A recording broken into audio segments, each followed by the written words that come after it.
3,000 কোটি টাকা, আমরা বললাম 1,000 কোটি টাকা প্রকল্প 3 বাকিটা তখন বলবো যে এডিবি বা ওয়ার্ল্ড ব্যাংক থেকে পরবর্তী সময় আপনারা পাবেন এবং প্রকল্পটা হাতে নিয়ে কাজটা শুরু করার জন্য প্রস্তুতি নিন।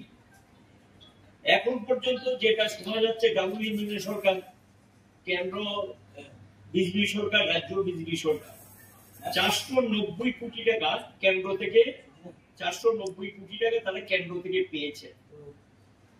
আচ্ছা, তাহলে রাজ্য 490 কোটি দেওয়ার কথা 50-50 রেশিওতে, কিন্তু রাজ্য সরকার সেখানে এই টাকা দেয়নি। রাজ্য সরকারের দিক থেকে মাত্র 52 কোটি টাকা দিয়েছে বলে আমরা জানতে পেরেছি।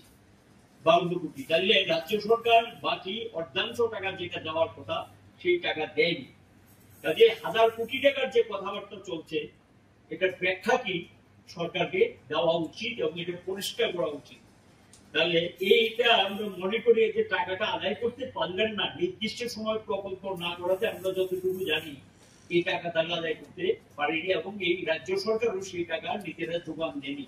এবং এতে করে মাত্র গিয়ে সেখানে সবটা মিলিয়ে যদি আমরা হিসাব করি তাহলে গিয়ে 440 কোটি বা 540 কোটি মতো হবে, 540 কোটি টাকা মতো তারা খরচ করেছেন। যেহেতু 1,000 কোটি টাকা বা 700 কোটি 800 কোটি টাকার কথা সময় সময় এক এক রকম কথা আমরা বলছি।